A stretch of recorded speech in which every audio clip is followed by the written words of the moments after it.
ಒಂದು ತುಂಬಾ ದೊಡ್ಡ ಭಯಂಕರವಾಗಿರುವಂತ ಪ್ರಪಂಚ.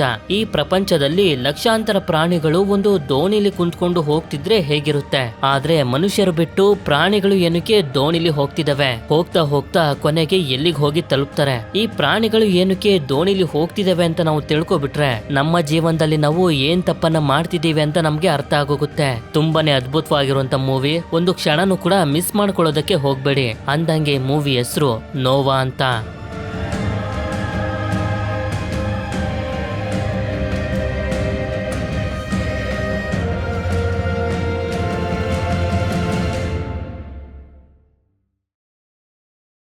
ಮೂವಿ ಶುರುವಾದಾಗ ನಮ್ಗೆ ಹೇಳ್ತಾರೆ, ಈ ಭೂಮಿ ಮೇಲೆ ಮೊದಲು ಹುಟ್ಟಂತ ಆಡಮ್ ಅನ್ನೋ ಗಂಡು ಹಾಗೆ ಈವ್ ಅನ್ನೋ ಹೆಣ್ಣಿಗೆ ಒಟ್ಟು 3 ಜನ ಮಕ್ಕಳು ಹುಟ್ಟಿದ್ರು. ಆದ್ರೆ ಮೊದಲನೇ ಮಗನಾಗಿದ್ದಂತ ಕೈನ್ ಎರಡನೇ ಮಗನಾಗಿದ್ದಂತ ಏಬಲ್ನ ಸಾಯಿಸಿ ಅಲ್ಲಿಂದ ಪೂರ್ವ ದಿಕ್ಕಿಗೆ ಹೊಟ್ಟೋದ.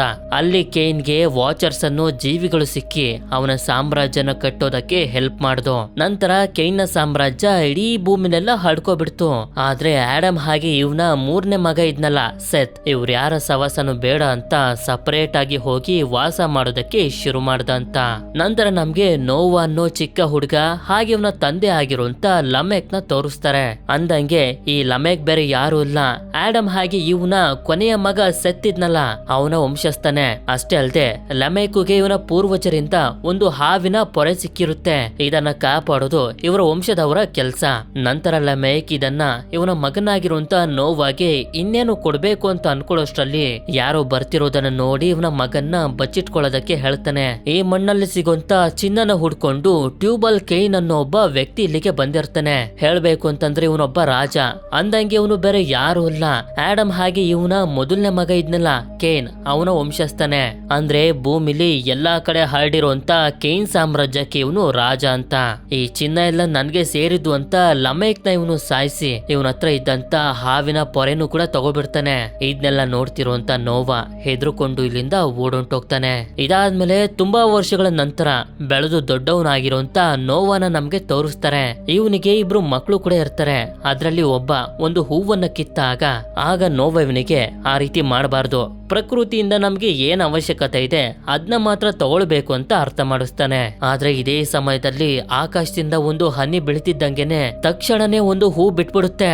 ಇದನ್ನ ನೋಡಿ ಇವನು ಮನೆಗೆ ಹೋಗೋದಕ್ಕೆ ರೆಡಿ ಆಗ್ತಿರ್ತಾನೆ. ಆಗ ಒಂದು ಪ್ರಾಣಿ ನೋವಿಂದ ಓಡೋಗ್ತಿರೋದನ್ನ ನೋಡಿ ಮಕ್ಕಳನ್ನ ಅಲ್ಲೇ ಬಿಟ್ಟು ಇದ್ರ ಹತ್ರ ಬಂದು ನೋಡಿದ್ರೆ ಯಾರು ಇದನ್ನ ಬೇಟೆ ಆಡಿರ್ತಾರೆ. ಅದೇ ನೋವಿನಲ್ಲಿ ಪ್ರಾಣಿ ಪ್ರಾಣನ ಬಿಟ್ಬಿಡುತ್ತೆ. ಆಗ ಇದನ್ನ ಬೇಟೆ ಆಡ್ದಂತ 3 ಜನ ವ್ಯಕ್ತಿಗಳು ಇಲ್ಲಿಗೆ ಬರ್ತಾರೆ ಇದನ್ನ ತಗೊಂಡೋಗೋದಕ್ಕೆ ಅಂತ. ಅಂದಂಗೆ 3 ಜನ ವ್ಯಕ್ತಿಗಳು ಟ್ಯೂಬಲ್ ಕೈನ್ ಸಾಮ್ರಾಜ್ಯದವ್ರೆ. ಆದ್ರಿಂದ ನೋವಾ ಇವ್ರ 3 ಜನರಿಗೂ ಚೆನ್ನಾಗಿ ಹೊಡೆದು ಈ ಪ್ರಾಣಿಗೆ ಅಂತಿಮ ಸಂಸ್ಕಾರವನ್ನ ಮಾಡ್ತಿರ್ಬೇಕಾದ್ರೆ ನಮ್ಗೆ ಗೊತ್ತಾಗುತ್ತೆ ನೋವಾ ಮೊದಲನೇ ಮಗನ ಹೆಸರು ಶಿಮ್ ಅಂತ, ಎರಡನೇ ಮಗನ ಹೆಸರು ಡೇವಿಡ್. ಅಂದಂಗೆ ನೋವಾ ಯಾವತ್ತೂ ಕೂಡ ಪ್ರಾಣಿಗಳಿಗೆ ಹಿಂಸೆ ಮಾಡೋದನ್ನ ಸಹಿಸ್ಕೊಳ್ಳೋದಿಲ್ಲ. ನಂತರ ಇವನು ಮನೆಗ್ ಬಂದಾಗ ಇವನ ಹೆಂಡತಿ ಆಗಿರುವಂತ ನಾಮ ಹಾಗೆ ಇವರ ಮತ್ತೊಂದು ಮಗು ಆಗಿರುವಂತ ಜೊಪೆತ್ ನ ತೋರಿಸ್ತಾರೆ. ಅಂದ್ರೆ ಇವರಿಬ್ರಿಗೂ ಒಟ್ಟು 3 ಜನ ಮಕ್ಕಳು ಅಂತ. ಇದಾದ್ಮೇಲೆ ನೋವಾ ಹೀಗೆ ಯೋಚನೆ ಮಾಡ್ತಾ ಮಾಡ್ತಾ ಒಂದೇ ಒಂದು ಸೆಕೆಂಡ್ ನಲ್ಲಿ ಹೂವಿನ ಗಿಡ ಬೆಳಿತಲ್ಲ ಅದ್ರ ಬಗ್ಗೆ ಹೇಳ್ತಾನೆ. ಆದ್ರೆ ಇದ್ರ ಬಗ್ಗೆ ಇವಳತ್ರನು ಕೂಡ ಯಾವುದೇ ತರದ ಉತ್ತರ ಇರೋದಿಲ್ಲ. ಸರಿ ಅಂತ ಇವರಿಬ್ರು ಮಲ್ಕೊಳ್ತಾರೆ. ಸ್ವಲ್ಪ ಹೊತ್ತಿನ ನಂತರ ನೋವಾಗಿ ಎಚ್ಚರ ಆಗುತ್ತೆ. ಹೊರಗಡೆ ನೋಡಿದ್ರೆ ಒಂದು ದೊಡ್ಡ ಬೆಟ್ಟ ಇರುತ್ತೆ. ಮತ್ತೊಂದ್ಸಲ ಅದೇ ತರದ ಹೂ ಕಾಣಿಸುತ್ತೆ.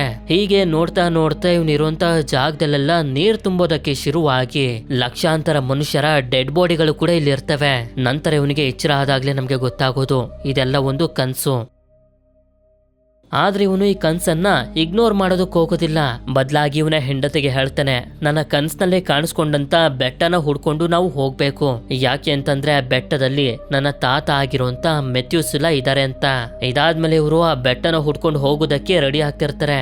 ಯಾಕೆ ಅಂತಂದ್ರೆ ನೋವಾಗಿ ಬಿದ್ದಿರುವಂತ ಕನ್ಸಿನ ಅರ್ಥ ಏನು ಅಂತ ತಿಳ್ಕೊಳ್ಳೋದಕ್ಕೆ ಉತ್ತರ ಸಿಗೋದು ಅದು ಇವನ ತಾತ ಮೆಥ್ಯೂಸಿಲ ಹತ್ರ ಮಾತ್ರ.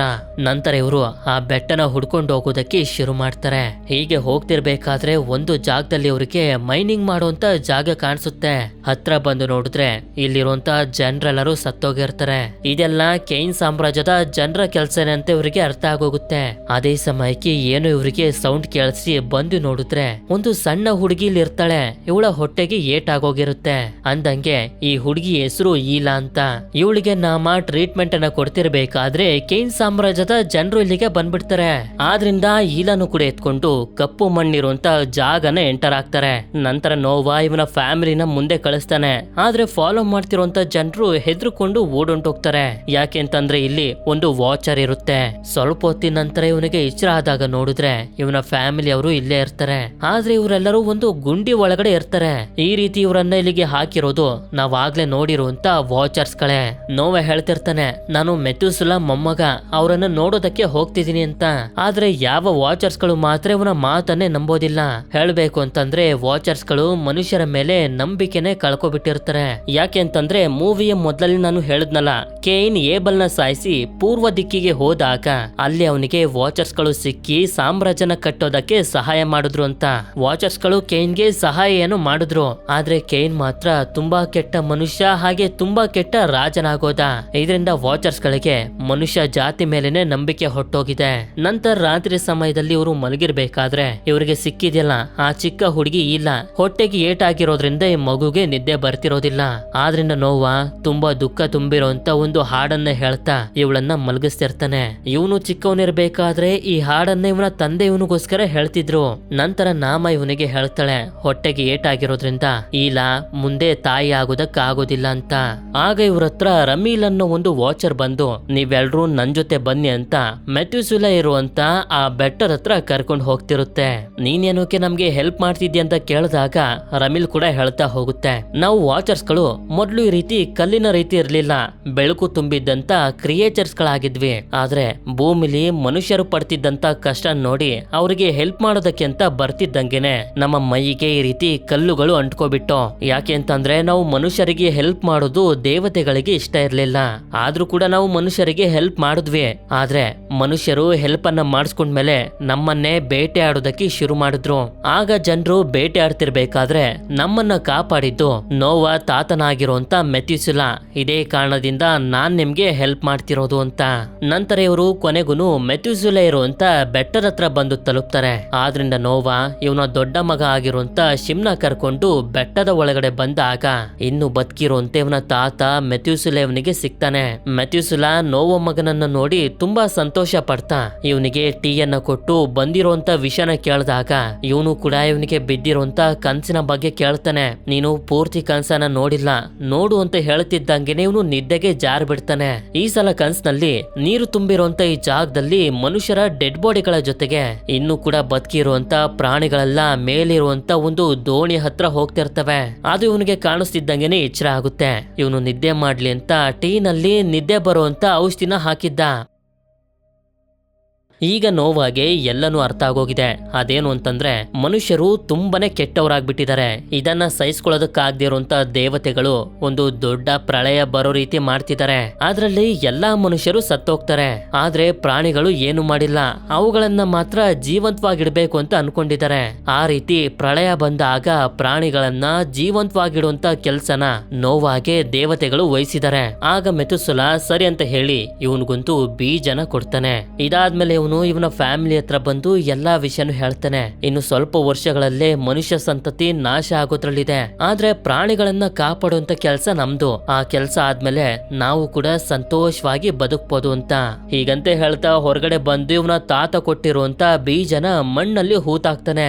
ಆದ್ರೆ ಮಾರನೇ ದಿನ ನೋಡಿದ್ರೆ ವಾಚರ್ಸ್ ಗಳು ಬಂದು ರಮೀಲ್ ನ ಎಳ್ಕೊಂಡು ಹೋಗ್ತಿರ್ತಾರೆ. ಆಗ ನೋವಾ ನಿಮ್ಮ ಹೆಲ್ಪ್ ನನಗೆ ಬೇಕು ಅಂತ ಕೇಳ್ತಿರ್ತಾನೆ. ಇವ್ರು ಮಾತ್ರ ಒಪ್ಕೊಳ್ತಿರೋದಿಲ್ಲ. ಅದೇ ಸಮಯಕ್ಕೆ ನೆನ್ನೆ ರಾತ್ರಿ ಬೀಜನ ಹೂತಾಕಿದ್ನಲ್ಲ, ಆ ಜಾಗದಿಂದ ನೀರು ಹೊರಗಡೆ ಬರ್ತಾ ಕೆಲವು ಸೆಕೆಂಡ್ ಗಳಲ್ಲೇ ಈ ಸಂಪೂರ್ಣವಾಗಿರುವಂತ ಜಾಗದಲ್ಲೆಲ್ಲ ಒಂದು ದೊಡ್ಡ ಕಾಡು ಆವರಿಸ್ಕೊಬಿಡುತ್ತೆ. ಅಂದಂಗೆ ಈ ಕಾಡು ಬೇರೆ ಎಂತಕ್ಕೂ ಅಲ್ಲ, ಪ್ರಾಣಿಗಳನ್ನ ಕಾಪಾಡೋದಕ್ಕೆ ಒಂದು ದೋಣಿನ ತಯಾರು ಮಾಡ್ಬೇಕಲ್ಲ, ಅದಕ್ಕೋಸ್ಕರನೇ. ಇದನ್ನೆಲ್ಲ ನೋಡ್ತಿರುವಂತ ವಾಚರ್ಸ್ ಗಳಿಗೂ ನಂಬಿಕೆ ಬರುತ್ತೆ, ನೋವನ ದೇವತೆಗಳೇ ಚೂಸ್ ಮಾಡಿದ್ದಾರೆ ಅಂತ. ಅದಕ್ಕೆ ಇವನಿಗೆ ಸಹಾಯ ಮಾಡೋದಕ್ಕೆ ಒಪ್ಕೊಳ್ತಾರೆ. ನಂತರ ನಮ್ಗೆ ತೋರಿಸ್ತಾರೆ ಆ ನೀರು ಮೈಲಿಗಳವರೆಗೂ ಹರಿತಾ ಹೋಗುತ್ತೆ. ಅದು ಎಲ್ಲೆಲ್ಲಿ ಹರಿತಿರುತ್ತೋ ಆ ಜಾಗದಲ್ಲೂ ಕೂಡ ಪ್ರಕೃತಿ ಬೆಳೀತಾ ಹೋಗ್ತಿರುತ್ತೆ. ಇದಾದ್ಮೇಲೆ ಸೀನ್ ಸ್ವಲ್ಪ ವರ್ಷಗಳ ಕಾಲ ಮುಂದಕ್ಕೆ ಶಿಫ್ಟ್ ಆದಾಗ ನೋವಾ ವಾಚರ್ಸ್ಗಳ ಸಹಾಯದಿಂದ ಅವನ ಕನ್ಸ್ನಲ್ಲಿ ಬಂದಿದ್ದ ರೀತಿನೇ ಒಂದು ದೋಣಿನ ತಯಾರು ಮಾಡಿಸ್ತಿರ್ತಾನೆ, ಸುತ್ತಮುತ್ತ ಕಾಡ್ನಲ್ಲಿರುವಂತ ಮರಗಳ ಸಹಾಯದಿಂದ. ಇದಾದ್ಮೇಲೆ ಬೆಳೆದು ದೊಡ್ಡವಳಾಗಿರುವಂತ ಈಲಾ ಹಾಗೆ ನೋವನ ಮೊದಲನೇ ಮಗನಾಗಿರುವಂತ ಶಿಮ್ನ ತೋರಿಸ್ತಾರೆ. ಅದೇ ಸಮಯಕ್ಕೆ ಇವರು ನೋಡಿದ್ರೆ ಲಕ್ಷಾಂತರ ಪಕ್ಷಿಗಳು ಇವ್ರ ಕಡೆಗೆನೆ ಬರ್ತಿರ್ತವೆ. ಅಷ್ಟೇ ಅಲ್ಲದೆ ನೋವನ ಕೊನೆಯ ಮಗ ಜೋಫೆತ್ ಇರ್ತಾನಲ್ಲ, ಅವನು ಕೂಡ ಬೆಳೆದು ದೊಡ್ಡವನಾಗಿರ್ತಾನೆ. ಹೀಗೆ ಇವರೆಲ್ಲರೂ ನೋಡ್ತಾ ನೋಡ್ತಿದ್ದಂಗೆನೆ ಎಲ್ಲಾ ಪಕ್ಷಿಗಳು ದೇವರು ಬಯಸಿರೋ ರೀತಿನೇ ಇವರು ತಯಾರು ಮಾಡಿ ಇಟ್ಟಿರುವಂತ ದೋಣಿ ಒಳಗಡೆ ಬರ್ತವೆ. ನಂತರ ನೋವಾ ಮತ್ತೆ ನಾಮ ಒಂದು ಹೊಗೆನ ತಯಾರು ಮಾಡ್ತಾರೆ. ಒಂದು ಪಕ್ಷಿ ಅದನ್ನ ಸ್ಮೆಲ್ ಮಾಡ್ತಿದ್ದಂಗೆನೆ ಮಲ್ಕೋಬಿಡುತ್ತೆ. ಇದೇ ರೀತಿ ಈ ಹೊಗೆಯ ಸಹಾಯದಿಂದ ಇವರು ಎಲ್ಲಾ ಪಕ್ಷಿಗಳನ್ನ ಮಲಗಿಸ್ಬಿಡ್ತಾರೆ. ಪ್ರಳಯ ಮುಗ್ದು ಮನುಷ್ಯರೆಲ್ಲ ಸಾಯೋವರೆಗೂ ಇವುಗಳೆಲ್ಲ ಇಲ್ಲೇ ಸೇಫ್ ಆಗಿರ್ಬೇಕು ಅಂತ. ಇದಾದ್ಮೇಲೆ ನೋವಾನ ಎರಡನೇ ಮಗನಾಗಿರುವಂತ ಡೇವಿಡ್ ಇವನ ತಂದೆಗೆ ಹೇಳ್ತಿರ್ತಾನೆ, ನಾನು ಕೂಡ ದೊಡ್ಡವನಾಗಿದ್ದೀನಿ, ನಾನು ಕೂಡ ಮದ್ವೆ ಆಗಿ ಒಂದು ಫ್ಯಾಮಿಲಿನ ಮಾಡ್ಕೊಳ್ಬೇಕು ಅಂತ. ಹೀಗೆ ಇವರೆಲ್ಲರೂ ಮಾತಾಡ್ತಿರ್ತಾರೆ.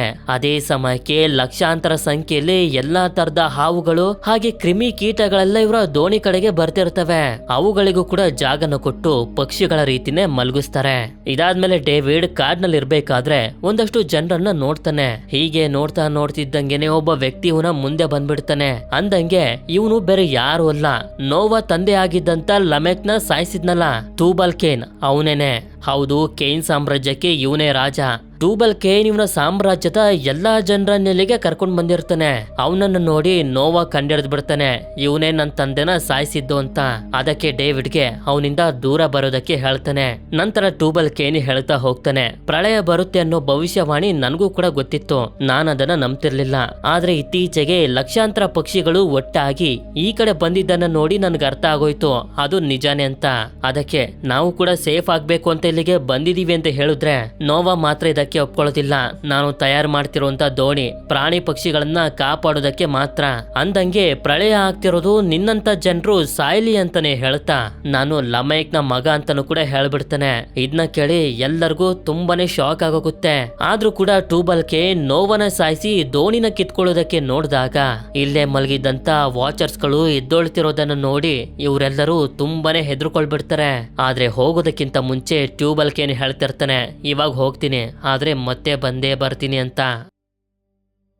ಇದಾದ್ಮೇಲೆ ಸ್ವಲ್ಪ ಹೊತ್ತಿನ ನಂತರ ನೋವಾ ಎಷ್ಟಾಗುತ್ತೋ ಅಷ್ಟು ಬೇಗ ದೋಣಿಯ ಕೆಲಸನೆಲ್ಲ ಮುಗಿಸ್ಬೇಕು ಅಂತ ಡಿಸೈಡ್ ಮಾಡ್ತಾನೆ. ಈ ಕಡೆ ಟ್ಯೂಬಲ್ ಕೇನ್ ಕೂಡ ಇದೇ ಕಾಡ್ನಲ್ಲಿ ಇವನ ಸಾಮ್ರಾಜ್ಯದ ಜನರ ಜೊತೆ ನೋವಾ ಹಾಗೆ ವಾಚರ್ಸ್ ಗಳ ವಿರುದ್ಧ ಯುದ್ಧ ಮಾಡೋದಕ್ಕೆ ವೆಪನ್ಸ್ ಗಳನ್ನ ತಯಾರು ಮಾಡ್ಕೊಳ್ತಿರ್ತಾನೆ. ಆದ್ರೆ ಪ್ರಳಯದ ಸಮಯ ಹತ್ರ ಬರ್ತಿದ್ದಂಗೆನೆ ಎಲ್ಲಾ ತರದ ಪ್ರಾಣಿಗಳು ನೋವನ ದೋಣಿ ಕಡೆಗೆ ಬರೋದಕ್ಕೆ ಶುರುವಾಗ್ತವೆ. ಇದನ್ನ ನೋಡಿ ನೋವಾಗೂ ಕೂಡ ತುಂಬಾನೇ ಸಂತೋಷ ಆಗಿ ಎಲ್ಲಾ ಪ್ರಾಣಿಗಳಿಗೂ ಜಾಗ ಕೊಡ್ತಾನೆ. ಇನ್ನೊಂದ್ ಕಡೆ ನೋಡಿದ್ರೆ ಟ್ಯೂಬಲ್ ಕೇನ್ ಒಂದಷ್ಟು ಪ್ರಾಣಿಗಳನ್ನ ಬೇಟೆಯಾಡಿ ಊಟ ರೆಡಿ ಮಾಡ್ಕೊಂಡಿರ್ತಾನೆ. ಆದ್ರೆ ಅದನ್ನ ಎಲ್ಲರಿಗೂ ಕೊಡ್ತಿರೋದಿಲ್ಲ.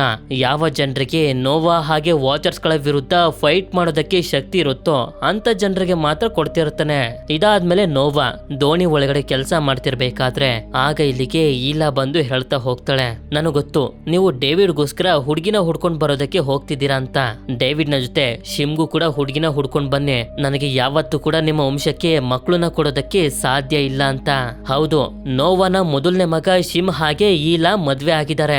ಆದ್ರೆ ಚಿಕ್ಕ ವಯಸ್ಸಿನಲ್ಲಿ ಇವಳ ಹೊಟ್ಟೆಗೆ ಏಟಾಗಿತ್ತಲ್ಲ, ಆ ಕಾರಣದಿಂದ ಇವಳು ತಾಯಿ ಆಗೋದಕ್ಕಾಗೋದಿಲ್ಲ. ಅದಕ್ಕೆ ನೋವಾ ಇವಳಿಗೆ ಸಮಾಧಾನ ಮಾಡ್ತಾ ಅರ್ಥ ಮಾಡಿಸ್ತಾನೆ, ಏನು ಆಗುದಿಲ್ಲ, ಎಲ್ಲ ಸರಿ ಹೋಗುತ್ತೆ ಅಂತ. ನಂತರ ಇದೇ ದಿನ ರಾತ್ರಿ ನೋವಾ ಡೇವಿಡ್ಗೋಸ್ಕರ ಹುಡುಗಿನ ಹುಡ್ಕೊಂಡು ಟ್ಯೂಬಲ್ ಕೇನ್ ನ ಸಾಮ್ರಾಜ್ಯದ ಜನರು ಇರೋಂತ ಜಾಗಕ್ಕೆ ಬರ್ತಾನೆ. ಆದ್ರೆ ಇಲ್ಲಿ ನೋಡಿದ್ರೆ ಟ್ಯೂಬಲ್ ಕೇನ್ ಅವನ ಜನರಿಗೆ ಊಟನ ಕೊಡದೇ ಇರೋಂತ ಕಾರಣ ಸಾಮಾನ್ಯ ಜನರು ಟ್ಯೂಬಲ್ ಕೇನ್ ನ ಸೈನಿಕರಿಗೆ ಹೆಣ್ಣು ಮಕ್ಕಳನ್ನ ಮಾರಿ ಊಟನ ಇಸ್ಕೊಂಡು ತಿಂತಿರ್ತಾರೆ. ಇದನ್ನು ನೋಡದಂತೆ ಇವನಿಗೆ ಅರ್ಥ ಆಗೋಗುತ್ತೆ, ಮನುಷ್ಯರು ಎಷ್ಟೊಂದು ಸ್ವಾರ್ಥಿಗಳು. ಇದೇ ಕಾರಣದಿಂದನೇ ದೇವತೆಗಳು ಮನುಷ್ಯರನ್ನ ನಾಶ ಮಾಡೋದಕ್ಕೆ ಹೊರಟಿರೋದು ಅಂತ. ಮತ್ತೆ ಇವನು ದೋಣಿ ಹತ್ರ ಬಂದಾಗ ಡೇವಿಡ್ ಕೇಳ್ತಿರ್ತಾನೆ, ಹುಡುಗಿನ ಹುಡ್ಕೊಂಡ್ ಬಂದ್ರ ಅಂತ. ಇವನು ಕೋಪ ಮಾಡ್ಕೊಂಡಿರೋದನ್ನ ನೋಡಿ ನಾನೇ ಹುಡ್ಕೊಂಡ್ ಬರ್ತೀನಿ ಅಂತ ಹೋಗ್ತಾನೆ. ಅವನನ್ನ ತಡೆಯೋದಕ್ಕೆ ಅಂತ ಈಲನು ಕೂಡ ಅವನ ಹಿಂದೆ ಹೊಟ್ಟೋಗ್ತಾಳೆ. ನಂತರ ನಾಮ ನೋವಾ ಹತ್ರ ಬಂದು ಏನಾಯ್ತು ಅಂತ ಕೇಳ್ತಾಳೆ. ಆಗ ಇವನು ಮನುಷ್ಯರು ಎಷ್ಟು ಸ್ವಾರ್ಥಿಗಳು, ತಮ್ಮ ಸಂತೋಷಕ್ಕೋಸ್ಕರ ಏನ್ ಬೇಕಾದ್ರೂ ಮಾಡೋದಕ್ಕೆ ರೆಡಿ ಆಗ್ಬಿಡ್ತಾರೆ. ನಮ್ಮನ್ನೇ ತಗೋ, ನಮ್ಮ ಮಕ್ಳಿಗೋಸ್ಕರ ಬೇರೆಯವರನ್ನ ನಾವು ಸಾಯಿಸೋದಕ್ಕೂ ಕೂಡ ರೆಡಿ ಆಗ್ಬಿಡ್ತೀವಿ. ಆದ್ರಿಂದ ಪ್ರಾಣಿಗಳನ್ನ ಕಾಪಾಡಿದ್ಮೇಲೆ ಎಲ್ಲಾ ಮನುಷ್ಯರ ಜೊತೆ ನಾವು ನಮ್ಮ ಫ್ಯಾಮಿಲಿಯವರು ಕೂಡ ಸಾಯ್ಬೇಕು ಅಂತಾನೆ. ಇದನ್ನ ಕೇಳಿ ನಾಮಗಂತೂ ತುಂಬಾ ಶಾಕ್ ಆಗೋಗುತ್ತೆ. ಈ ಕಡೆ ಈಲಾ ಹುಡುಕ್ತಿದ್ರೆ ಡೇವಿಡ್ ಮಾತ್ರ ಸಿಗ್ತಾನೆ ಇರೋದಿಲ್ಲ. ನಂತರ ನಾಮ ಮೆಥುಸೆಲಾ ಹತ್ರ ಬಂದು ಬೇಡ್ಕೊತಾಳೆ, ಈಲಾಗೆ ಮಗು ಆಗೋ ರೀತಿ ಆಶೀರ್ವಾದ ಮಾಡಿ, ನನ್ನ ಮಕ್ಳಿಗೂ ಕೂಡ ಮಕ್ಳಾಗ್ಬೇಕು ಅನ್ನೋ ಆಸೆ ನನಗೆ ಅಂತ. ಆದ್ರೆ ಇವನು ವಾರ್ನಿಂಗ್ ಕೊಡ್ತಾನೆ, ಆ ರೀತಿ ಮಾಡಿದ್ರೆ ತುಂಬಾ ನೋವನ್ನ ಅನುಭವಿಸ್ತೀರಾ ಅಂತ. ಆದ್ರೆ ಇವಳು ಮಾತ್ರ ಒಂದು ಮಾತನ್ನು ಕೇಳೋದೇ ಇಲ್ಲ, ಈಲಾಗೆ ಮಕ್ಕಳು ಆಗ್ಲೇಬೇಕು ಅಂತ ಹೇಳ್ತಿರ್ತಾಳೆ. ಈ ಕಡೆ ಡೇವಿಡ್ ಜನರಿರುವಂತ ಜಾಗದ ಹತ್ರ ಬಂದಾಗ ಮಿಸ್ ಆಗಿ ಕೆಳಗಡೆ ಬಿದ್ದೋಗ್ತಾನೆ. ಆಗ ಇಲ್ಲಿ ಡೆಡ್ ಬಾಡಿಗಳ ಜೊತೆ ಇರುವಂತ ಒಬ್ಳು ಹುಡುಗಿ ಇವನ್ ಮೇಲೆ ಅಟ್ಯಾಕ್ ಮಾಡೋದಕ್ಕೆ ಅಂತ ಬಂದಾಗ ನನ್ನಿಂದ ನಿನ್ಗೆ ಏನು ಅಪಾಯ ಇಲ್ಲ ಅಂತ ಅರ್ಥ ಮಾಡಿಸಿ ಇವನ ಹತ್ರ ಇರುವಂತ ಊಟನ ಕೊಟ್ಟಾಗ ಇವಳು ಕೂಡ ಸುಮ್ನಾಗ್ತಾಳೆ. ಆದ್ರೆ ತುಂಬಾನೇ ಬೇಜಾರ್ ಮಾಡ್ಕೊಂಡಿರ್ತಾಳೆ, ಯಾಕೆಂತಂದ್ರೆ ಇವಳ ಫ್ಯಾಮಿಲಿಲಿ ಯಾರು ಕೂಡ ಉಳಿದಿರೋದಿಲ್ಲ. ಈ ಕಡೆ ನೋವಾ ಡೇವಿಡ್ ಹಾಗೆ ಈಲನ ಹುಡ್ಕೊಂಡ್ ಬರೋದಕ್ಕೆ ಅಂತ ಶಿಮ್ನ ಕಳಿಸ್ತಾನೆ. ಈ ಕಡೆ ಈಲಾಗೆ ಎಷ್ಟೇ ಹುಡುಕಿದ್ರು ಕಾಡ್ನಲ್ಲಿ ಡೇವಿಡ್ ಸಿಕ್ತಿರೋದಿಲ್ಲ. ಆದ್ರೆ ಇಲ್ಲೇ ಹಣ್ಣುಗಳನ್ನ ಹುಡುಕ್ತಿರೋಂತ ಮೆಥುಸೆಲಾ ಕಾಣಿಸಿ, ನೀವು ಇಲ್ಲೇನ್ ಮಾಡ್ತಿದ್ದೀರಾ, ಏನ್ ಹುಡುಕ್ಬೇಕು ಹೇಳಿ, ನಾನ್ ಹುಡ್ಕೊಡ್ತೀನಿ ಅಂತಾಳೆ. ಆಗ ಇವನು, ನೀನು ಇಷ್ಟು ವರ್ಷದಿಂದನೂ ನಮ್ಮ ಫ್ಯಾಮಿಲಿಲೇ ಇದ್ಯಾ, ನೀನು ಕೂಡ ನಮ್ಮ ಫ್ಯಾಮಿಲಿನೇ, ನಿನ್ಗೋಸ್ಕರ ಏನಾದ್ರೂ ಮಾಡ್ಬೇಕು ಅಂತ ಇವಳ ಹೊಟ್ಟೆನ ಮುಟ್ಟಿ ಆಶೀರ್ವಾದನ ಮಾಡ್ತಾನೆ. ಈ ಕಡೆ ಅದೇ ಸಮಯಕ್ಕೆ ನೋವಾ ನೋಡ್ತಾನೆ, ಆಕಾಶದಲ್ಲೆಲ್ಲ ಕಪ್ಪು ಮೋಡಗಳು ಆವರಿಸಿ ಮಳೆ ಬರೋದಕ್ಕೆ ಶುರುವಾಗುತ್ತೆ. ಮಳೆನೆ ನೋಡ್ದಂತ ಡೇವಿಡ್ ಕೂಡ ಈ ಹುಡುಗಿನ ಕರ್ಕೊಂಡು ಮನೆಗೆ ಹೋಗೋದಕ್ಕೆ ಡಿಸೈಡ್ ಮಾಡ್ತಾನೆ. ಇದನ್ನ ನೋಡ್ದಂತ ಟ್ಯೂಬಲ್ ಕೇನ್ಗೂ ಕೂಡ ಅರ್ಥ ಆಗೋಗುತ್ತೆ, ಪ್ರಳಯನ ತರಿಸುವಂತ ಮಳೆ ಇದೇನೆ ಅಂತ. ಅದಕ್ಕೆ ನೋವಾ ಹಾಗೆ ವಾಚರ್ಸ್ ಗಳ ವಿರುದ್ಧ ಯುದ್ಧನ ಮಾಡಿ ದೋಣಿನ ತನ್ನ ವಶಕ್ಕೆ ತಗೊಳ್ಳೋದಕ್ಕೆ ಇವನ ಸೈನ್ಯನ ರೆಡಿ ಮಾಡ್ಕೊಳ್ತಾನೆ. ಈಲಾ ಹಾಗೆ ಶಿಮ್ಗೆ ಡೇವಿಡ್ ಸಿಕ್ತೆ ವಾಪಸ್ ಬಂದ್ಬಿಡ್ತಾರೆ. ಅದೇ ಸಮಯಕ್ಕೆ ಟ್ಯೂಬಲ್ ಕೈನ ಸೈನ್ಯದವರೆಲ್ಲ ಬೋಟ್ ನ ಕಡೆಗೆ ಬರ್ತಿರ್ತಾರೆ. ಅದೇ ದಾರಿಲಿ ಡೇವಿಡ್ ಮತ್ತೆ ಈ ಹುಡುಗಿ ಬರ್ತಿರ್ಬೇಕಾದ್ರೆ ಈ ಹುಡುಗಿಯ ಕಾಲು ಒಂದು ಟ್ರ್ಯಾಪ್ ನಲ್ಲಿ ಸಿಗಾಕೋಬಿಡುತ್ತೆ. ಆಗ ಇಲ್ಲಿಗೆ ನೋವಾ ಬಂದು ಡೇವಿಡ್ ನ ಎಳ್ಕೊಂಡು ಹೊಟ್ಟೋಗ್ತಾನೆ. ಆ ಹುಡುಗಿ ಜನರ ಮಧ್ಯೆ ಸಿಕ್ಕಿ ಸತ್ತೋಗ್ತಾಳೆ. ಈ ಕಡೆ ದೋಣಿ ಹತ್ರ ವಾಚರ್ಸ್ ಗಳೆಲ್ಲ ರೆಡಿ ಆಗ್ತಾರೆ. ಈ ಜನರ ಮಧ್ಯೆನೆ ನೋವಾ ಇರೋದನ್ನ ನೋಡಿ ಅವನನ್ನ ಒಳಗಡೆ ಹೋಗೋದಕ್ಕೆ ಬಿಡ್ತಾರೆ. ಡೇವಿಡ್ ಕೂಡ ಇಷ್ಟೊತ್ತಿಗೆ ಒಳಗಡೆ ಬಂದು ತಲುಪಿಟ್ಟಿರ್ತಾನೆ. ಹೀಗೆ ವಾಚರ್ಸ್ ಗಳು ಈ ಸೈನ್ಯದ ಜೊತೆ ಯುದ್ಧನ ಮಾಡ್ತಿರ್ಬೇಕಾದ್ರೆ ಟ್ಯೂಬಲ್ ಕೇನ್ ಒಂದು ವಾಚರ್ ನ ಮೇಲೆ ಜಾಸ್ತಿ ಅಟ್ಯಾಕ್ ಮಾಡಿದ್ರಿಂದ ಇದರ ಬಾಡಿಯ ಕಲ್ಲುಗಳೆಲ್ಲ ಹೊಡೆದು ಮತ್ತೊಂದ್ಸಲ ಬೆಳಕಿನ ಕ್ರಿಯೇಚರ್ ಆಗಿ ಮೇಲೆ ಹೊಟ್ಟೋಗುತ್ತೆ. ಇದನ್ನು ನೋಡಿ ಎಲ್ಲಾ ವಾಚರ್ಸ್ ಗಳು ಇನ್ನೂ ಕೂಡ ಸಂತೋಷವಾಗಿ ಯುದ್ಧ ಮಾಡೋದಕ್ಕೆ ಶುರು ಮಾಡ್ತಾರೆ. ಆಕ್ಚುಲಿ ಇಲ್ಲಿ ಏನಾಗಿದೆ ಅಂತಂದ್ರೆ ನಮ್ಗೆ ಈಗಾಗ್ಲೇ ಗೊತ್ತಿದೆ, ವಾಚರ್ಸ್ ಗಳು ಮೊದಲು ಬೆಳಕಿನ ಕ್ರಿಯೇಚರ್ಸ್ ಗಳಾಗಿದ್ರು. ಆದ್ರೆ ದೇವರ ವಿರುದ್ಧವಾಗಿ ಮನುಷ್ಯರಿಗೆ ಹೆಲ್ಪ್ ಮಾಡೋದಕ್ಕೆ ಬಂದಿದ್ರಿಂದ ಈ ರೀತಿ ಕಲ್ಲುಗಳ ರೀತಿ ಕನ್ವರ್ಟ್ ಆಗಿದ್ರು. ಈಗ ಮತ್ತೆ ದೇವರ ಕೆಲಸದಲ್ಲಿ ಸಹಾಯ ಮಾಡ್ತಿರೋದ್ರಿಂದ ಇವರೆಲ್ಲರಿಗೂ ಮುಕ್ತಿ ಸಿಕ್ತಿರುತ್ತೆ. ಹೀಗೆ ಒಂದೊಂದೇ ವಾಚರ್ಸ್ ಗಳು ಬೆಳಕಿನ ಕ್ರಿಯೇಚರ್ಸ್ ಗಳಾಗಿ ಹೋಗ್ತಿರ್ತವೆ. ನಂತರ ಕೊನೆಯದಾಗಿ ಉಳಿದಿರುವಂತ ರಾಮಿಲ್ ಕೂಡ ಬೆಳಕಿನ ಕ್ರಿಯೇಚರ್ ಆಗಿ ಹೋಗ್ತಿದ್ದಂಗೆನೆ ಭೂಮಿ ಎಲ್ಲ ಹೊಡೆದು ನೀರು ಹೊರಗಡೆ ಬರೋದಕ್ಕೆ ಶುರುವಾಗುತ್ತೆ. ಇಲ್ಲಿ ನೋಡಿದ್ರೆ ಟ್ಯೂಬಲ್ ಕೇನ್ ಬಂದು ದೋಣಿನ ಹಿಡ್ಕೊಬಿಟ್ಟಿರ್ತಾನೆ. ಹಾಗೆ ಈ ಕಡೆ ಮೆಥುಸೆಲಾನು ಕೂಡ ತುಂಬಾ ಸಂತೋಷವಾಗಿ ಇವನ ಸಾವನ್ನ ಒಪ್ಕೊಳ್ತಾನೆ. ಅದೇ ಸಮಯಕ್ಕೆ ನೀರೆಲ್ಲ ತುಂಬೋದಕ್ಕೆ ಶುರುವಾಗಿದ್ರಿಂದ ತುಂಬಾ ಜನ ಸತ್ತೋಗ್ತಾರೆ. ಅಷ್ಟೊತ್ತಿಗೆ ಹೇಗೋ ಮಾಡಿ ಟ್ಯೂಬಲ್ ಕೇನ್ ದೋಣಿಯ ಒಳಗಡೆ ಬರ್ತಾನೆ. ಆದ್ರೆ ಅದನ್ನ ಡೇವಿಡ್ ನೋಡ್ಬಿಡ್ತಾನೆ. ನಂತರ ಇದೆಲ್ಲ ಆದ್ಮೇಲೆ ನೋವನು ಕೂಡ ದೋಣಿಯ ಒಳಗಡೆ ಇರುವಂತೆ ಇವನ ಫ್ಯಾಮಿಲಿ ಹತ್ರ ಬಂದು ಸೇರ್ಕೊಳ್ತಾನೆ. ಇವರೆಲ್ಲರೂ ಒಳಗಡೆ ಏನೋ ಇದಾರೆ, ಆದ್ರೆ ಹೊರಗಡೆ ಇರುವಂತ ಜನರು ಸಾಯ್ತಾ ತುಂಬಾ ಭಯಂಕರವಾಗಿ ಕಿರ್ಚಾಡ್ತಿರ್ತಾರೆ. ಇದರಿಂದ ನೋವಾ ಇವರೆಲ್ಲರಿಗೂ ಈ ಬ್ರಹ್ಮಾಂಡದ ಕಥೆನ ಹೇಳೋದಕ್ಕೆ ಶುರು ಮಾಡ್ತಾನೆ. ದೇವತೆಗಳು ಮೊದಲನೇ ದಿನ ನಮ್ಮ ಬ್ರಹ್ಮಾಂಡನ ಸೃಷ್ಟಿ ಮಾಡೋದಕ್ಕೆ ಶುರು ಮಾಡಿದ್ರು. ಎರಡನೇ ದಿನ ನಮ್ಮ ಸೌರಮಂಡಲ ಸೃಷ್ಟಿ ಆಯ್ತು. ಹಾಗೆ ಮೂರನೇ ದಿನ ನಮ್ಮ ಭೂಮಿ ಸೃಷ್ಟಿ ಆಯ್ತು. ಭೂಮಿಲಿ ಸಮುದ್ರ ಹುಟ್ಟಿ ಸಮುದ್ರದ ಜೀವಿಗಳು ಕೂಡ ಹುಟ್ಟೋದಕ್ಕೆ ಶುರುವಾದೋ. ಜೊತೆಗೆ ಭೂಮಿಯ ಮೇಲೂ ಕೂಡ ಜೀವಿಗಳು ಹುಟ್ಟೋದಕ್ಕೆ ಶುರು ಆಗ್ತವೆ. ಅದಾದ್ಮೇಲೆ ನಂತರ ದೇವತೆಗಳು ಮನುಷ್ಯರನ್ನ ಸೃಷ್ಟಿ ಮಾಡಿದ್ರು. ಆದ್ರೆ ಮನುಷ್ಯರು ಎಂತ ಒಂದು ಕೆಟ್ಟ ದಾರಿನ ಹಿಡಿದು ಬಿಟ್ರು ಅಂತಂದ್ರೆ ದುರಾಸೆ, ಆಸ್ತಿ, ಶಕ್ತಿಗೋಸ್ಕರ ಒಬ್ಬರನ್ನೇ ಒಬ್ರು ಸಾಯಿಸೋದಕ್ಕೆ ಶುರು ಮಾಡಿದ್ರು. ಇದನ್ನೆಲ್ಲ ನೋಡ್ತಿರುವಂತ ದೇವತೆಗಳಿಗೆ ನಾವು ಮನುಷ್ಯರನ್ನ ಸೃಷ್ಟಿ ಮಾಡಿ ತಪ್ಪು ಮಾಡ್ದು ಅಂತ ಅನ್ಸಿ ಮನುಷ್ಯ ಕುಲನೇ ನಾಶ ಮಾಡ್ಬೇಕು ಅಂತ ಡಿಸೈಡ್ ಮಾಡಿದ್ದಾರೆ. ಇದರಿಂದ ಎಲ್ಲಾ ಮನುಷ್ಯರು ಸಾಯ್ಬೇಕು. ಮನುಷ್ಯ ಸಂತತಿ ಮುಗ್ದೋಗ್ಬೇಕು ಅಂತಂದ್ರೆ ನಮ್ಮ ಫ್ಯಾಮಿಲಿಯವರು ಕೂಡ ಸಾಯ್ಬೇಕು. ಮೊದ್ಲು ನಾನು ಮತ್ತೆ ನಾಮ ಸಾಯ್ತೀವಿ, ನಮ್ಮಿಬ್ರನ್ನ ಶಿಮ್ ಮತ್ತೆ ಈಲಾ ಮಣ್ಣು ಮಾಡ್ಬೇಕು. ಅದಾದ್ಮೇಲೆ ಶಿಮ್ ಮತ್ತೆ ಈಲಾ ಸತ್ಮೇಲೆ ಅವರಿಬ್ರನ್ನ ಡೇವಿಡ್ ಮಣ್ಣು ಮಾಡ್ಬೇಕು. ಡೇವಿಡ್ ಸತ್ಮೇಲೆ ಜೊಪೆತ್ ಮಣ್ಣು ಮಾಡ್ತಾನೆ. ಕಾಲ ಕಳಿತಾ ಕಳಿತಾ ಅವನು ಕೂಡ ಸತ್ತೋಗ್ತಾನೆ. ಈ ರೀತಿ ಮನುಷ್ಯ ಕುಲ ಭೂಮಿಯಿಂದನೇ ಅಳಿಸೋಗ್ಬೇಕು ಅಂತ. ಆದ್ರೆ ಡೇವಿಡ್ ಮಾತ್ರ ಕೋಪ ಮಾಡ್ಕೊಂಡು ಮಾಡ್ಕೊಂಡು ಅಲ್ಲಿಂದ ಟ್ಯೂಬಲ್ ಕೇನ್ ಹತ್ರ ಬಂದು ತಲುಪ್ತಾನೆ. ಆಕ್ಚುಲಿ ಇವನು ಟ್ಯೂಬಲ್ ಕೇನ್ ಈ ದೋಣಿ ಒಳಗಡೆ ಇರೋದನ್ನ ಯಾರಿಗೂ ಹೇಳಿರೋದಿಲ್ಲ. ಹಾಗೆ ಟ್ಯೂಬಲ್ ಕೇನ್ ನ ಕಾಲಿಗೆ ಏಟಾಗೋಗಿರುತ್ತೆ. ಏನಕ್ ನೀನ್ ನನಗೆ ಹೆಲ್ಪ್ ಮಾಡ್ತಿದ್ಯಾ ಅಂತ ಕೇಳಿದಾಗ ಹೇಳ್ತಾನೆ, ನಾನು ಇಷ್ಟಪಡ್ತಿದ್ದಂತ ಹುಡುಗಿನ ನನ್ನ ತಂದೆ ಕಾಪಾಡ್ಲಿಲ್ಲ, ಅದಕ್ಕೆ ಹೆಲ್ಪ್ ಮಾಡ್ತಿದ್ದೀನಿ ಅಂತ. ಅಂದ್ರೆ ಇವನ ತಂದೆ ಮೇಲೆ ದ್ವೇಷ ತೀರ್ಸ್ಕೊಳ್ಳೋದಕ್ಕೆ ನೋಡ್ತಿದ್ದಾನೆ. ನಂತರ ನೋವಾ ಹೊರಗಡೆ ನೋಡಿದ್ರೆ ದೂರದವರೆಗೂ ಇವನಿಗೆ ಎಲ್ಲೂ ಕೂಡ ನೆಲನೆ ಕಾಣಿಸ್ತಿರೋದಿಲ್ಲ, ನೀರೆಲ್ಲ ತುಂಬ್ಕೊಬಿಟ್ಟಿರುತ್ತೆ. ಆಗ ಇಲ್ಲಿಗೆ ನಾಮ ಬಂದು ಇವನಿಗೆ ಹೇಳ್ತಾ ಹೋಗ್ತಾಳೆ, ನನಗೊತ್ತು ನೀನು ನನ್ನ ಹಾಗೆ ಮಕ್ಕಳನ್ನ ಎಷ್ಟು ಪ್ರೀತಿ ಮಾಡ್ತೀಯ, ನಾವು ಸಾಯೋದು ನಿನಗೆ ಇಷ್ಟ ಇಲ್ಲ ಅಂತ. ನೀನ್ ಮಾಡ್ತಿರೋದು ದೇವ್ರ ಕೆಲ್ಸ, ಅದಕ್ಕೆ ನಾನು ಕೂಡ ನಿನ್ಗೆ ಸಪೋರ್ಟ್ ಮಾಡ್ತೀನಿ ಅಂತ. ಇನ್ನೊಂದ್ ಕಡೆ ನೋಡಿದ್ರೆ ಟ್ಯೂಬಲ್ ಕೇನ್ ನ ಕಾಲಿಗೆ ಗಾಯ ಆಗೋಗಿರುತ್ತೆ. ಆದ್ರಿಂದ ಡೇವಿಡ್ ಇವನಿಗೆ ಟ್ರೀಟ್ಮೆಂಟ್ ಅನ್ನ ಕೊಡ್ತಿರ್ತಾನೆ. ಆದ್ರೆ ಟ್ಯೂಬಲ್ ಕೇನ್ ಮಾತ್ರ ಇಲ್ಲಿರುವಂತ ಪ್ರಾಣಿಗಳನ್ನ ಸಾಯಿಸಿ ಹಸಿ ಮಾಂಸನೇ ತಿಂತಿರ್ತಾನೆ. ಇದು ಡೇವಿಡ್ಗೆ ಇಷ್ಟ ಇಲ್ಲ ಅಂದ್ರೂ ಕೂಡ ಇವನ ತಂದೆ ಮೇಲೆ ಇರುವಂತ ಕೋಪದಿಂದ ಸಹಿಸ್ಕೊಳ್ತಾನೆ. ಇನ್ನೊಂದ್ ಕಡೆ ನೋಡಿದ್ರೆ ಈಲಾಗೆ ಆರೋಗ್ಯ ಸರಿ ಇರೋದಿಲ್ಲ. ಆಗ ನಾಮ ಇವಳ ಎಂಜಿಲ್ ಅನ್ನ ಇಸ್ಕೊಂಡು ಒಂದು ಎಲೆ ಮೇಲೆ ಹಾಕಿ ಪುರಾತನ ರೀತಿಯಿಂದ ಕಂಡಿಡಿತಾಳೆ ನಾಮ ಪ್ರೆಗ್ನೆಂಟ್ ಆಗಿದ್ದಾಳೆ ಅಂತ. ಈ ವಿಷಯನ ತುಂಬಾ ಸಂತೋಷವಾಗಿ ನೋವಾಗೆ ಬಂದು ಹೇಳಿದ್ರೆ ಇವನು ತುಂಬಾ ಶಾಕ್ ಆಗೋಗ್ತಾನೆ, ಇದೆಲ್ಲ ಹೇಗ್ ಸಾಧ್ಯ ಅಂತ. ಆಗ ಇವನಿಗೆ ನಾಮ ಇವನ ತಾತ ಮೆತುಸುಲ ಹತ್ರ ಹೋಗಿ ಆಶೀರ್ವಾದ ಮಾಡೋದಕ್ಕೆ ಹೇಳಿದಂತ ವಿಷಯನ ಕೇಳಿ ತುಂಬಾನೇ ಕೋಪ ಮಾಡ್ಕೊಬಿಡ್ತಾನೆ, ಯಾಕೆ ಈ ರೀತಿ ಎಲ್ಲ ಮಾಡ್ದೆ ಅಂತ. ಆದ್ರಿಂದ ಹೊರಗಡೆ ಬಂದು ಆಕಾಶನ ನೋಡ್ತಾ ದೇವ್ರನ್ನು ಕೂಡ ಕೇಳ್ತಿರ್ತಾನೆ, ಯಾಕೆ ಈ ರೀತಿ ಮಾಡಿದ್ರಿ, ನಾನೀಗ ಏನ್ ಮಾಡ್ಲಿ ಅಂತ. ಆದ್ರೆ ಇಷ್ಟೆಲ್ಲ ಆಗ್ತಿದ್ರು ಇವನ ನಿರ್ಧಾರನೇ ಇವನು ಬಿಡೋದಿಲ್ಲ. ಎಲ್ಲರಿಗೂ ಹೇಳ್ತಾನೆ, ಗಂಡು ಮಗು ಹುಟ್ಟಿದ್ರೆ ನಾವೆಲ್ಲರೂ ಸಾಯೋವರೆಗೂ ಆ ಮಗು ನಮ್ ಜೊತೆ ಇರ್ಬೋದು, ಅಕಸ್ಮಾತ್ ಹೆಣ್ಣು ಮಗು ಏನಾದ್ರೂ ಹುಟ್ಟಿದ್ರೆ ಅದು ಹುಡ್ತಿದ್ದಂಗೆನೆ ಸಾಯಿಸ್ಬಿಡ್ತೀನಿ. ಯಾಕೆ ಅಂತಂದ್ರೆ ಆ ಮಗು ದೊಡ್ಡದಾಗಿ ತಾಯಿ ಆಗುತ್ತೆ, ಅದಾದ್ಮೇಲೆ ಮತ್ತೊಂದ್ಸಲ ಮನುಷ್ಯರ ಸಂತತಿ ಬೆಳಿತಾ ಹೋಗುತ್ತೆ, ಇದು ದೇವರಿಗೆ ಇಷ್ಟ ಇಲ್ಲ ಅಂತ. ಈ ವಿಷಯ ಕೇಳಿ ಎಲ್ಲರಿಗೂ ಹೃದಯನೇ ಹೊಡೆದೋದಂಗಾಗೋಗುತ್ತೆ. ಇದಾದ್ಮೇಲೆ 9 ತಿಂಗಳ ನಂತರ ಒಂದು ಪಕ್ಷಿ ದೋಣಿ ಹತ್ರ ಬರ್ತಿರುತ್ತೆ. ಇನ್ನೊಂದ್ ಕಡೆ ಈಲಾಗೂ ಕೂಡ ಡೆಲಿವರಿ ಟೈಮ್ ಹತ್ರ ಬಂದ್ಬಿಟ್ಟಿರುತ್ತೆ. ನಂತರ ನಾಮ ಮತ್ತೆ ಜೋಪೆದ್ ಈ ಪಕ್ಷಿಯ ಕಾಲಲ್ಲಿ ಮಣ್ಣು ಅಂಟದೇ ಇರೋದನ್ನ ನೋಡಿ ಅರ್ಥ ಆಗೋಗುತ್ತೆ, ಸುತ್ತಮುತ್ತ ಎಲ್ಲೂ ಕೂಡ ನೆಲ ಇಲ್ಲ ಅಂತ. ಹೌದು, ನೆಲ ಹುಡ್ಕೊಂಡ್ ಬರೋದಕ್ಕೆ ಪಕ್ಷಿನ ಇವರೇ ಕಳಿಸಿದಿದ್ದು. ಇದಾದ್ಮೇಲೆ ಈಲಾ ಮತ್ತೆ ಶಿಮ್ ಈ ಜಾಗದಿಂದ ಹೋಗೋದಕ್ಕೆ ಒಂದು ದೋಣಿನ ರೆಡಿ ಮಾಡ್ಕೊಳ್ತಿರ್ತಾರೆ. ಇಲ್ಲಿಂದ ಹೋದ್ರೆ ಜಾಸ್ತಿ ದಿನ ಬದುಕೋದಿಲ್ಲ ಅಂತ ನಾಮಗೆ ಗೊತ್ತಿದೆ, ಆದ್ರೆ ಇಲ್ಲೇ ಇದ್ರೆ ಮಗು ಹುಡ್ತಿದ್ದಂಗೆನೆ ನೋವಾ ಅದನ್ನ ಸಾಯಿಸ್ಬಿಡ್ತಾನೆ. ಇದರಿಂದ ನಾಮ ನೋವಾ ಹತ್ರ ಬಂದು ಬೇಡ್ಕೊತಾಳೆ, ಮಗುನ ಪ್ಲೀಸ್ ಕೊಲ್ಬೇಡ ಅಂತ. ಆದ್ರೆ ಇವನ್ ಮಾತ್ರ ಯಾವುದೇ ಕಾರಣಕ್ಕೂ ಇದನ್ನ ಒಪ್ಕೊಳ್ಳೋದಕ್ಕೆ ರೆಡಿ ಆಗಿರೋದಿಲ್ಲ. ಅದಕ್ಕೆ ಕೋಪ ಮಾಡ್ಕೊಂಡು ಇವನಿಗೆ ಬೈತಿರ್ತಾಳೆ, ನಿನ್ನನ್ನ ನಾನು ಯಾವತ್ತೂ ಕ್ಷಮಿಸೋದಿಲ್ಲ, ನಿನ್ ಕಂಡ್ರೆ ನನ್ಗೆ ಇಷ್ಟ ಇಲ್ಲ ಅಂತ. ಇನ್ನೊಂದ್ ಕಡೆ ಟ್ಯೂಬಲ್ ಕೇನ್ ನ ಕಾಲು ವಾಸಿ ಆಗೋಗಿರುತ್ತೆ. ಆದ್ರಿಂದ ಡೇವಿಡ್ಗೆ ಹೇಳ್ತಿರ್ತಾನೆ, ಹೋಗು ನೋವಾನ ಇಲ್ಲಿಗೆ ಕರ್ಕೊಂಡ್ ಬಾ, ಅವನನ್ನ ಸಾಯಿಸ್ಬಿಡ್ತೀನಿ, ಇಲ್ಲ ಅಂತಂದ್ರೆ ಅವನು ಈಲಾ ಮಗು ಹುಡ್ತಿದ್ದಂಗೆನೆ ಸಾಯಿಸ್ಬಿಡ್ತಾನೆ ಅಂತ. ಇವನು ಕೂಡ ಅದಕ್ಕೆ ಒಪ್ಕೊಳ್ತಾನೆ. ನಂತರ ಈಲಾ ಮತ್ತೆ ಶಿಮ್ ಇಲ್ಲಿಂದ ಹೋಗ್ತಿರ್ಬೇಕಾದ್ರೆ ಆಗ ಇಲ್ಲಿಗೆ ನೋವಾ ಬಂದು ಅವ್ರು ಹೋಗ್ತಿರೋಂತ ದೋಣಿಗೆ ಬೆಂಕಿನ ಹಾಕ್ಬಿಡ್ತಾನೆ, ಇವ್ರು ಇಲ್ಲಿಂದ ಹೋಗದೆ ಇರ್ಲಿ ಅಂತ. ಹೀಗೆ ಇವ್ರು ಮಾತಾಡ್ತಿರ್ತಾರೆ. ಅದೇ ಸಮಯಕ್ಕೆ ಈಲಾಗೆ ಹೆರಿಗೆ ನೋವು ಶುರುವಾಗೋಗುತ್ತೆ. ಆದ್ರಿಂದ ಶಿಮ್ ಮಾತ್ರ ನೋವನ ಅವಳ ಹತ್ರ ಹೋಗೋದಕ್ಕೂ ಕೂಡ ಬಿಡ್ತಿರೋದಿಲ್ಲ. ಆಗ ಇಲ್ಲಿಗೆ ಡೇವಿಡ್ ಬಂದು ನಿಮ್ಗೇನೋ ತೋರಿಸ್ಬೇಕು ಬನ್ನಿ ಅಂತ ನೋವನ ಟ್ಯೂಬಲ್ ಕೇನ್ ಹತ್ರ ಕರ್ಕೊಂಡ್ ಬರ್ತಿದ್ದಂಗೆನೆ ಇವನು ನೋವಾ ಮೇಲೆ ಅಟ್ಯಾಕ್ ಮಾಡೋದಕ್ಕೆ ಶುರು ಮಾಡ್ತಾನೆ. ಈ ಕಡೆ ಈಲಾ ಒಂದು ಹೆಣ್ಣು ಮಗುಗೆ ಜನ್ಮ ಕೊಡ್ತಾಳೆ. ಮತ್ತೊಂದ್ಸಲ ಇವಳಿಗೆ ಹೆರಿಗೆ ನೋವು ಶುರು ಆಗುತ್ತೆ.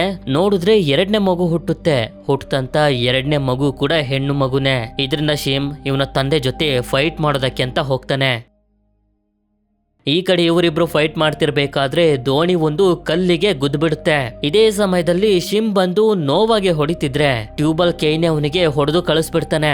ನಂತರ ನೋವನ ನಾನ್ ಮಾತ್ರ ಸಾಯಿಸ್ಬೇಕು ಅಂತ ಇವನು ಸಾಯಿಸೋದಕ್ಕೆ ನೋಡ್ತಿದ್ದಂಗೆನೆ ಡೇವಿಡ್ ಬಂದು ಇವನಿಗೆ ಚುಚ್ಬಿಡ್ತಾನೆ. ಹೌದು, ಇವನ ತಂದೆ ಸಾಯೋದನ್ನ ಇವನ ಕೈಲಿ ನೋಡೋದಕ್ಕಾಗ್ತಿರ್ಲಿಲ್ಲ. ನಂತರ ಟ್ಯೂಬಲ್ ಕೇನ್ ಇವನನ್ನ ಇಷ್ಟು ತಿಂಗಳು ನೋಡ್ಕೊಂಡಿದ್ರಿಂದ ನೋವಾ ತಂದೆ ಲಮೈಕ್ ನ ಸಾಯಿಸಿದಾಗ ಅವನ ಹತ್ರ ಹಾವಿನ ಪೊರೆನ ಕಿತ್ಕೊಂಡಿದ್ನಲ್ಲ, ಅದನ್ನ ಇವನು ಕೊಡ್ತಾನೆ. ನಂತರ ನೋಡಿದ್ರೆ ನೋವಾ ಈಗ್ಲೂ ಕೂಡ ಸುಮ್ನ ಆಗ್ತಿರೋದಿಲ್ಲ. ಹುಟ್ಟಿರುವಂತ ಮಕ್ಕಳನ್ನ ಸಾಯಿಸೋದಕ್ಕೆ ಬಂದು ನೋಡಿದ್ರೆ ಈಲಾ ಹಾಗೆ ಮಕ್ಕಳು ಇರೋದಿಲ್ಲ, ಅವರು ಎಲ್ಲಿದ್ದಾರೆ ಅಂತ ನಾಮ ಕೂಡ ಹೇಳ್ತಿರೋದಿಲ್ಲ. ಅದೇ ಸಮಯಕ್ಕೆ ಮಕ್ಕಳು ಅಳ್ತಿರೋಂತ ಶಬ್ದನ ಕೇಳಿಸ್ಕೊಂಡು ಮೇಲೆ ಬಂದಾಗ ಹುಟ್ಟಿರುವಂತ 2 ಅವಳಿ ಜವಳಿ ಮಕ್ಕಳನ್ನ ನೋಡ್ತಾನೆ. ಆಗ ಈಲಾ ಇವನನ್ನ ಬೇಡ್ಕೊತಾಳೆ, ಮಕ್ಕಳು ಅಳ್ತಿದಾವೆ, ಇವಾಗ ಸಾಯಿಸ್ಬೇಡಿ, ಅಳೋದನ್ನ ನಿಲ್ಸೋದ್ಮೇಲೆ ಸಾಯಿಸಿ ಅಂತ ಹೇಳಿ ಮಕ್ಕಳನ್ನ ಮಲ್ಗ್ಸೋದಕ್ಕೆ ಅಂತ ತುಂಬಾ ದುಃಖ ತುಂಬಿರೋಂತ ಒಂದು ಹಾಡನ್ನ ಹೇಳೋದಕ್ಕೆ ಶುರು ಮಾಡ್ತಾಳೆ. ಈ ಹಾಡು ಬೇರೆ ಯಾವುದು ಅಲ್ಲ, ಈಲಾ ಚಿಕ್ಕವಳಿರ್ಬೇಕಾದ್ರೆ ಹೊಟ್ಟೆಗೆ ಏಟಾಗಿದ್ದಾಗ ನಿದ್ದೆ ಬರ್ತಿಲ್ಲ ಅಂತ ನೋವಾ ಅವಳನ್ನ ಮಲಗ್ಸೋದಕ್ಕೆ ಹಾಡನ್ನ ಹೇಳ್ತಿದ್ನಲ್ಲ, ಅದೇ ಹಾಡಿದು. ಇದನ್ನೆಲ್ಲ ನೋಡಿ ಈ ಮುಗ್ಧ ಮಕ್ಕಳುಗಳನ್ನ ಇವನಿಗೆ ಸಾಯಿಸೋದಕ್ಕೆ ಮನಸ್ಸೇ ಬರೋದಿಲ್ಲ. ಆದ್ರಿಂದ ಮೇಲೆ ನೋಡ್ತಾ ದೇವರುಗಳಿಗೆ ಹೇಳ್ತಾನೆ, ಸಾಕು ನನ್ ಕೈಲಿ ಇದನ್ನೆಲ್ಲ ಮಾಡೋದಕ್ಕಾಗೋದಿಲ್ಲ ಅಂತ. ಅದೇ ಸಮಯಕ್ಕೆ ನೋಡಿದ್ರೆ ಒಂದು ಪಕ್ಷಿ ಮರದ ಎಲೆನ ತಗೊಂಡ್ ಬರುತ್ತೆ. ಅಂದ್ರೆ ನೀರು ತುಂಬದೆ ಇರುವಂತ ಜಾಗ ಇನ್ನೂ ಇದೆ ಅಂತ. ಮುಂದಿನ ಸೀನ್ ನಲ್ಲಿ ನೀರಿನ ಮಧ್ಯೆ ಇರುವಂತ ಒಂದು ಐಲ್ಯಾಂಡ್ ಅನ್ನ ನಮ್ಗೆ ತೋರಿಸ್ತಾರೆ. ಈ ಜಾಗದಲ್ಲಿ ಬಿಡುವಂತ ದ್ರಾಕ್ಷಿ ಹಣ್ಣುಗಳಿಂದ ಸಾರಾಯನ್ನ ಮಾಡಿ ಅದನ್ನ ಕುಡಿತಾ ಇವನು ತುಂಬಾನೇ ದುಃಖ ಪಡ್ತಿರ್ತಾನೆ. ಇವನ ಫ್ಯಾಮಿಲಿಗೆ ಇವನು ಮೋಸ ಮಾಡೋದಕ್ಕೆ ಹೊಟ್ಟಿದ್ದ ಅಂತ. ಅಷ್ಟೇ ಅಲ್ಲದೆ ದೋಣಿಲಿದ್ದಂತ ಎಲ್ಲಾ ಪ್ರಾಣಿಗಳು ಈ ಐಲ್ಯಾಂಡ್ ನಲ್ಲಿ ಬದುಕೋದಕ್ಕೆ ಶುರು ಮಾಡಿರ್ತವೆ. ಆದ್ರೆ ಡೇವಿಡ್ ಮಾತ್ರ ತುಂಬಾನೇ ಬೇಜಾರ್ ಮಾಡ್ಕೊಂಡಿರ್ತಾನೆ. ಯಾಕೆ ಅಂತಂದ್ರೆ ಇವನಿಗೋಸ್ಕರ ಯಾರು ಹುಡುಗಿ ಇಲ್ಲ, ಒಂದು ಫ್ಯಾಮಿಲಿನ ಸ್ಟಾರ್ಟ್ ಮಾಡ್ಬೇಕು ಅಂತ ಇವನಿಗೆ ತುಂಬಾನೇ ಇಷ್ಟ ಇತ್ತು. ನಂತರ ಯಾವಾಗ ಇವನು ಇವನ ತಂದೆ ಹತ್ರ ಬರ್ತಾನೋ ನೋವಾ ಇವನನ್ನ ಸಾರಿ ಕೇಳ್ತಾನೆ, ನನ್ನನ್ನ ಕ್ಷಮಿಸ್ಬಿಡು, ನಿನ್ನ ಜೀವನನೇ ಹಾಳು ಮಾಡ್ಬಿಟ್ಟೆ ಅಂತ. ಇದಾದ್ಮೇಲೆ ನಮ್ಗೆ ತೋರಿಸ್ತಾರೆ ನೋವಾ ಎಲ್ಲಾನು ಪ್ಯಾಕ್ ಮಾಡ್ಕೊಂಡು ಇನ್ನು ಯಾರಾದ್ರೂ ಮನುಷ್ಯರು ಉಳಿದಿದಾರ ಅಂತ ಹುಡ್ಕೊಂಡು ಹೋಗ್ತಿರ್ತಾನೆ. ಇವನದ್ದೇ ಒಂದು ಫ್ಯಾಮಿಲಿನ ಸ್ಟಾರ್ಟ್ ಮಾಡೋದಕ್ಕೆ ಅಂತ. ಈಲಾನು ಕೂಡ ತುಂಬಾ ಬೇಜಾರ್ ಮಾಡ್ಕೊಂಡು ಇವನನ್ನ ಕಳಿಸ್ಕೊಡ್ತಾಳೆ. ಇದೆಲ್ಲ ಆದ್ಮೇಲೆ ಹೀಗೆ ಇರ್ಬೇಕಾದ್ರೆ ಒಂದು ದಿನ ಈಲಾ ಒಂದು ಜಾಗದಲ್ಲಿ ಕುಂತಿರ್ಬೇಕಾದ್ರೆ ಇವಳ ಜೊತೆ ಮಾತಾಡೋದಕ್ಕೆ ಅಂತ ನೋವಾ ಬಂದಾಗ ಇವಳು ಕೇಳ್ತಾಳೆ, ಏನಕ್ ನೀವು ಅವತ್ತು ಮಕ್ಕಳನ್ನ ಸಾಯಿಸ್ತಿಲ್ಲ, ಬಿಟ್ಬಿಟ್ರಿ ಅಂತ. ಆಗ ಇವನು ಕೂಡ ಹೇಳ್ತಾನೆ, ಮಕ್ಕಳನ್ನ ನೋಡ್ತಿದ್ದಂಗೆನೆ ನನ್ನ ಮನ್ಸಿನಲ್ಲಿ ಪ್ರೀತಿ ಹುಟ್ಬಿಡ್ತು, ಸಾಯಿಸೋದಕ್ಕೆ ಕೈಯೇ ಬರ್ಲಿಲ್ಲ ಅಂತ. ಇದರಿಂದ ಇವಳು ಕೂಡ ಹೇಳ್ತಾ ಹೋಗ್ತಾಳೆ, ಇದೆ ದೇವತೆಗಳು ಕೂಡ ಮನುಷ್ಯರಿಂದ ಬಯಸ್ತಿರೋದು, ಮನುಷ್ಯರು ಪ್ರೀತಿಯಿಂದ ಕರುಣೆಯಿಂದ ಜೊತೆಲಿರ್ಲಿ ಅಂತ. ನೀವು ಪ್ರೀತಿ ಚೂಸ್ ಮಾಡಿದ್ರಿಂದನೇ ನಮ್ಗೆ ಈ ಐಲ್ಯಾಂಡ್ ಸಿಕ್ಕಿ ಒಂದು ಹೊಸ ಜೀವನನ ಶುರು ಮಾಡೋದಕ್ಕೆ ಅವಕಾಶ ಸಿಕ್ಕಿದ್ದು. ದೇವತೆಗಳು ನಮ್ಗೆ ಮತ್ತೊಂದು ಅವಕಾಶನ ಕೊಟ್ಟಿದ್ದಾರೆ, ನಾವಿದನ್ನ ಒಳ್ಳೆ ರೀತಿಲಿ ಉಪಯೋಗಿಸ್ಕೊಳ್ಬೇಕು ಅಂತ.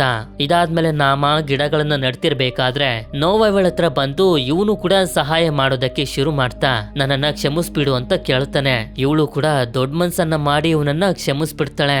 ಮುಂದಿನ ಸೀನ್ ನಲ್ಲಿ ನಮ್ಗೆ ತೋರಿಸ್ತಾರೆ ಇವರೆಲ್ಲರೂ ಮತ್ತೊಂದ್ಸಲ ಫ್ಯಾಮಿಲಿ ಆಗಿರ್ತಾರೆ. ಹಾಗೆ ಟ್ಯೂಬಲ್ ಕೇನ್ ಡೇವಿಡ್ಗೆ ಕೊಟ್ಟಿದ್ನಲ್ಲ ಹಾವಿನ ಪೊರೆನ, ಇದನ್ನ ಸುರಕ್ಷಿತವಾಗಿ ಇಡೋದು ಇವರ ವಂಶದ ಕೆಲಸ ಆಗಿರೋದ್ರಿಂದ ನೋವಾ ಇದನ್ನ ಇವನ ಮೊಮ್ಮಕ್ಕಳಿಗೆ ಕೊಡ್ತಾನೆ, ನಮ್ಮ ವಂಶನ ಚೆನ್ನಾಗಿ ಬೆಳೆಸಿ ಅಂತ. ಅದೇ ಸಮಯಕ್ಕೆ ಆಕಾಶದಿಂದ ದೇವತೆಗಳು ಕೂಡ ಇವರಿಗೆ ಆಶೀರ್ವಾದನ ಮಾಡ್ತಾರೆ. ಒಂದು ಹ್ಯಾಪಿ ಎಂಡಿಂಗ್ ನ ಜೊತೆಗೆ ಈ ಮೂವಿನೂ ಕೂಡ ಎಂಡ್ ಆಗೋಗುತ್ತೆ. ಈ ಮೂವಿ ನಿಮ್ಮೆಲ್ಲರಿಗೂ ಇಷ್ಟ ಆಗಿರುತ್ತೆ ಅಂತ ಅನ್ಕೊಂಡಿದೀನಿ. ಇಷ್ಟ ಆಗಿತ್ತು ಅಂತಂದ್ರೆ ನನಗೆ ಕಮೆಂಟ್ ಮಾಡಿ ತಿಳಿಸಿ, ಈ ಮೂವಿಲಿ ನಿಮ್ಗೆ ತುಂಬಾ ಇಷ್ಟ ಆದಂತ ಕ್ಯಾರೆಕ್ಟರ್ ಯಾವುದು ಅಂತ. ಹಾಗೆ ವಿಡಿಯೋ ಇಷ್ಟ ಆಗಿತ್ತು ಅಂತಂದ್ರೆ ಲೈಕ್ ಮಾಡಿ. ಸರಿ, ಸಿಗೋಣ ಮತ್ತೊಂದು ಅಮೇಜಿಂಗ್ ಆಗಿರುವಂತ ವಿಡಿಯೋದಲ್ಲಿ. Until then stay tune, mister explainer Kannada.